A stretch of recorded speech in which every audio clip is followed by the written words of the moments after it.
vast kan. En nu kan je kiezen uit alle evenementen. En dan ben ik weer trots op dat het zo is gegaan de afgelopen jaren.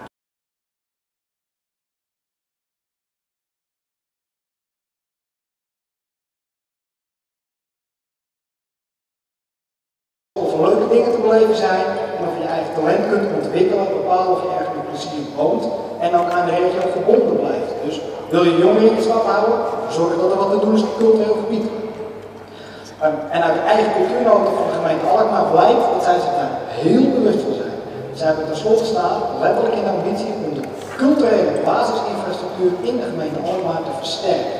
Ja, bij de culturele basisinfrastructuur hoort natuurlijk een poppodium. Dat is tenslotte de plaats waar de dingen gebeuren waarover gepraat wordt.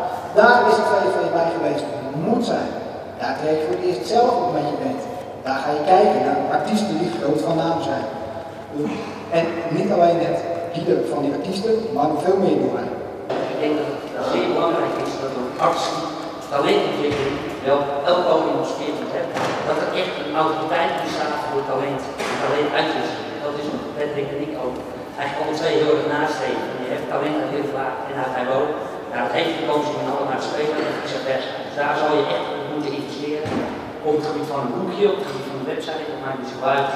Het gaat om de regio, dat vind ik heel belangrijk. Ja, in de regio, zoals we in HIWO, Burg of de Paardenstempel in Heergewaard. Victoria heeft een plek en daarin geeft een drukkelijk aan dat daarin unieke waarde is. Hoe zie je samenwerking tussen andere podia in de omgeving?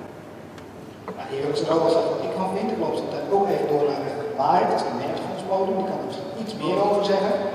Wat ik van vind is dat wij, als je kijkt over de hele regio en de zalen die je noemt, vullen elkaar ontzettend goed aan. Die zijn allemaal van een andere capaciteit, maar een ander segment bedienen. Dus waardoor je een totaal beeld van de regio krijgt en eigenlijk alles bediend is. Ik vind dat we gewoon Noord-Holland moeten nadenken. Noord-Holland moet meer zijn als regionale poppodium. En juist die internationale, en zijn er geweest, noem ze maar ook, die hebben daar gestaan. En ook voor de volle zaal uitverkocht. Dus jij denkt het is belangrijk om in de hele regio die popcultuur levend te houden of nog bloeiender te maken. Dat je ook zo'n podium van grote internationale, meer commerciële acts moet er zijn. Als we kijken naar de echte jongerencultuur, er is binnenkort de City Moves, er is binnenkort het Summer Festival. Er komt een hele nieuwe generatie mensen op af die helemaal niks die niet eens meer weten wie Cesar Zuiderwijk is. En volgens mij is het ook wel gewoon goed om te kijken naar de hele urban muziek. Hoe ontwikkelt zich dat in Alkmaar en hoe krijgt dat een plek? Want dat zijn de mensen die het moeten gaan doen. Nu als bezoeker, maar later ook als